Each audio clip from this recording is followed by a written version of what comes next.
Okay, we're with Steve Cram for the Scottish Athletics Annual Awards, and I'm sure you followed Laura Muir's career for a number of years. A great highlight for her to win Athlete of the Year.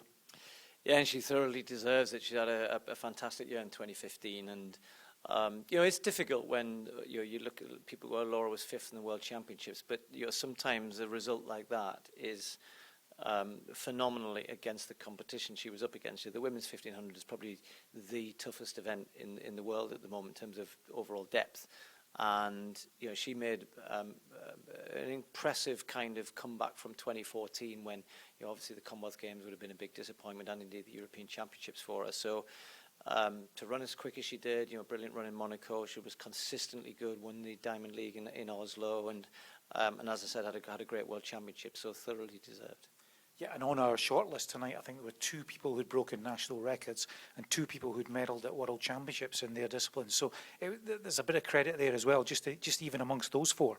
Well, I think it's been great to see what's been happening in Scottish athletics. I used to come up here when my son was at school in Edinburgh and watch and even watching some of the ones coming through, Callum Hawkins and Derek and Beth Potter and eventually Laura and Chris O'Hare, and there's been a real upsurge in the quality of people competing for Scotland. You've always had Ailey, and you've got your leaders there, and Lindsay Sharp, and but it's been great to see that quality. Yes, last year had a brilliant Commonwealth Games for Scotland, and that continuing through, and certainly for the likes of Laura Muir, she'll know that just winning an award here tonight. She's, as you said, she's had a tough field to beat, so it's a real feather in the cap for Scottish athletics. And you've touched on 2014 for her. Hampden was a little bit of a disappointment, a big disappointment in fact. She said it took her a while to get over it. But the mental strength, how much is that important in sport? It's incredibly important, and I've obviously chatted with Andy and Laura a fair bit over the last 2-3 years to try and help. It's tough at that level, and obviously Laura had a couple of other disappointments at the indoor championships as well, not in 2014 and 2013, and you're learning the difference between competing in a field where and in an area in the UK or perhaps up here in Scotland, and you can dominate and you have confidence, and then suddenly you get thrown into the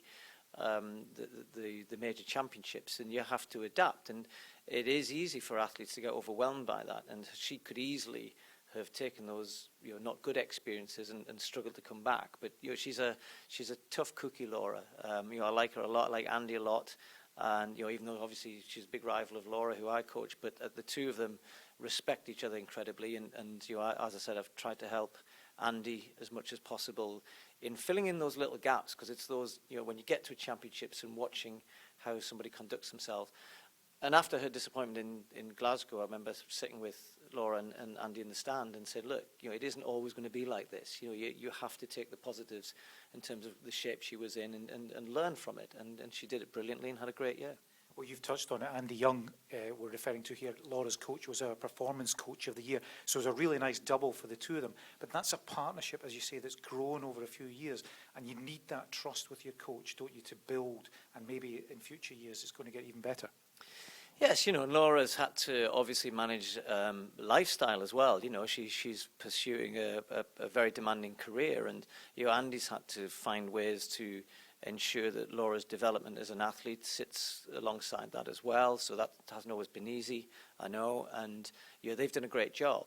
And I know he's been a little bit impatient. He's that type of guy. He's ambitious. Laura's ambitious, and you have to have a little bit of patience at times. And I think once he kind of realised that Laura, the talent, I think he always known the talent that Laura has, but that talent will always come through. You just need time to get the right structures and processes in place, which he's spent a lot of time doing. So for him now, this has been a great reward, and he thoroughly deserves his award as well.